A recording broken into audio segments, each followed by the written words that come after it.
नमस्कार विद्यार्थी मित्रांनो, स्वागत आहे तुमचं आपल्या एमपीएससी थोडक्यात या यूट्यूब चॅनलवर। तर आता आपण जे MIDCची 2023 मध्ये निघालेली जी रिक्रुटमेंट आहे तिची जे आता जुलै आणि ऑगस्ट मध्ये जे एक्झाम होणार आहे तर त्यासाठी महत्त्वाचा टॉपिक म्हणजे MIDC ऍक्ट 1961। तर काही पदांसाठी हा 20 मार्क्ससाठी आहे तर काहींसाठी 40 मार्क्ससाठी आहे। तर त्यामुळे आपण आता याची रिव्हिजन सिरीज बघणार आहोत, कारण की आपण फुल डिटेल्स व्हिडिओ ऑलरेडी चॅनलवर टाकलेला आहे, तर तुम्ही चॅनलच्या प्लेलिस्टमध्ये जाऊन बघू शकता। आणि या व्हिडिओमध्ये तुम्हाला मी शॉर्ट आणि सिंपलमध्ये जे MIDCचे ऍक्ट आहे ते तुम्हाला समजून सांगणार आहेत। सोबतच हे ऍक्ट बघता बघता आपण त्यावर मागील वर्षीचे प्रश्न विचारलेले आहे ते पण बघणार आहोत। आणि व्हिडिओच्या शेवटी तुम्हाला मी हे जे व्हिडिओ आहे याची नोट्स पण देणार आहोत। तर तुम्ही हे संपूर्ण सिरीज बघा। तर या व्हिडिओमध्ये आपण टोटल MIDC ऍक्ट मध्ये आपल्याला माहित आहे की 7 प्रकरण आहेत, तर एका प्रकरणाचा एक व्हिडिओ येईल, म्हणजे या पार्ट 1 मध्ये आपल्याला पहिलं प्रकरण आपण कव्हर करणार आहोत। तर पहिल्या प्रकरणामध्ये जेवढ्या कलम आहे ते आपण बघणार आहोत। तर जर तुम्ही चॅनलवर नवीन असाल तर चॅनलला सबस्क्राईब करा आणि बेल आयकॉनवर क्लिक करा। तर तुम्ही सुरुवातीला स्क्रीनवर बघू शकता। आपण पहिलं प्रकरण बघण्याच्या अगोदर थोडी ह्या ऍक्ट बद्दल माहिती करून घेऊया। हा जो ऍक्ट आहे याचं नाव आहे महाराष्ट्र औद्योगिक विकास अधिनियम 1961 आणि या ऍक्टची जी अंमलबजावणीची तारीख आहे ती आहे 1 मार्च 1962 पासून। तर आपण कन्फ्यूज होऊ शकतो, कारण की हा जो ऍक्ट आहे हा 1961चा आहे, पण याची अंमलबजावणी ही 1 मार्च 1962 पासून सुरू झालेली आहे। तर ह्या ऍक्टमध्ये एकूण 69 कलम आहेत आणि हे जे कलम आहे टोटल यामध्ये 7 मुख्य प्रकरण प्लस एक अतिरिक्त प्रकरण 6A हे टोटल असे 8 प्रकरण आहेत। तर हे आपण प्रकरण डिटेलमध्ये बघूया। तर अशा प्रकारे ही कायद्याची थोडीशी माहिती आहे। तर त्यानंतर आता आपण हे जे कायदा आहे यामध्ये जसं मी तुम्हाला सांगितलं की टोटल 7 प्रकरण आहे आणि जो 6वा प्रकरण आहे तो 6A असा एक अजून प्रकरण ऍड केलेलं आहे। तर यामध्ये तुम्ही बघू शकता जे प्रकरण 1 आहे त्यामध्ये एकूण 2 कलमे आहे आणि ह्या प्रकरणामध्ये जे कायदा आहे त्याचे नाव, अंमलबजावणी व काही परिभाषा म्हणजे डेफिनेशन्स आहे।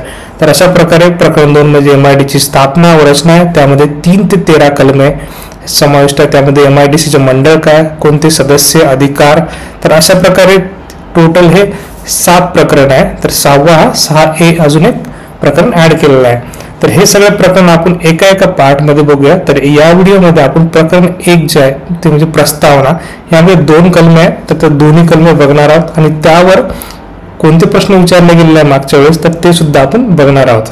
आता आपण कलम 1 ला सुरुवात करूया। तर कलम 1 जे आहे ते नाव व प्रारंभ, म्हणजे जे हे MIDC ऍक्ट आहे त्याचे नाव काय आणि त्याची सुरुवात कशी झाली ते आहे। तर कलम 1 मध्ये म्हटलं गेलं आहे की हे जो कायदा आहे याचे नाव आपण बघितले महाराष्ट्र औद्योगिक विकास कायदा 1961 आहे आणि याला संक्षिप्तमध्ये MIDC ऍक्ट 1961 आपण असे म्हणतो।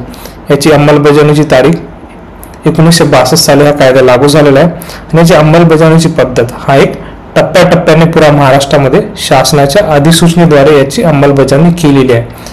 तर यामध्ये एक विशेष तरतूद आहे ते म्हणजे प्रकरण 6। तर प्रकरण 6 मध्ये विविध क्षेत्रांमध्ये वेगवेगळा लागू केला जाऊ शकतो। जसे आपण बघितले होते की प्रकरण 6 मध्ये प्रकरण 6 हे जमीन संपादन व वितरण, जी MIDC ची जमीन संपादन आहे आणि त्याचे जे वितरण आहे अलोकेशन आहे, तर याबद्दलचे हे प्रकरण आहे। तर पहिल्या कलमामध्ये म्हटलेलं आहे की जे प्रकरण 6 आहे ते विविध क्षेत्रांमध्ये वेगवेगळ्या वेळी लागू केला जाऊ शकतो। याचा अर्थ असा आहे की समजा एक उदाहरणार्थ औरंगाबाद आहे, तर औरंगाबादमध्ये गव्हर्नमेंट अधिसूचनेद्वारे हा प्रकरण 6 लागू करू शकते, म्हणजे एका वेळ पूर्ण महाराष्ट्रात हा लागू करणार नाही। तर गव्हर्नमेंट अधिसूचना देत जाईल की कुठे कुठे हा लागू करायचा प्रकरण 6, त्याप्रमाणे हे एक विशेष तरतूद पहिल्या कलमामध्ये म्हटलेली आहे। आता आपण कलम 2 बघूया, त्याचं नाव आहे परिभाषा। तर यामध्ये बेसिकली तुम्हाला भरपूर साऱ्या टर्म्स दिलेल्या आहे, म्हणजे संज्ञा दिलेल्या आहे आणि त्यांच्या डेफिनेशन्स दिलेल्या आहे। तर हे खूप महत्वाची कलम आहे, कारण की याच्यावर प्रश्न विचारला गेलेला आहे। तर पहिली जी संज्ञा तुम्ही बघू शकता सुविधा। तर सुविधा म्हणजे काय, तर याचा अर्थ मराठीमध्ये दिलेला आहे। त्याचा अर्थ रस्ते, वीज, पाणी पुरवठा, ड्रेनेज, स्वच्छता, स्ट्रीट लाईट्स व इतर सोयी ज्या शासन अधिसूचनेद्वारे निश्चित करते। इमारत म्हणजे काय, कोणतीही निवासी, औद्योगिक, व्यापारी व इतर रचना अस्तित्वात असो वा नसो। तर तुम्ही हे जे प्रत्येक शब्द आहे हे खूप महत्त्वाचे आहे। तुम्ही डिटेल कायदा बघा, पण तुम्हाला एकदम फास्ट मध्ये रिवाइज करायचं असेल तर तुम्हाला हे जे मी सांगत आहे हे खूप महत्त्वाचं आहे. तर यावर काही प्रश्न विचारला गेला आहे. त्यामध्ये तुम्ही हा प्रश्न 2019 साली विचारला गेला होता.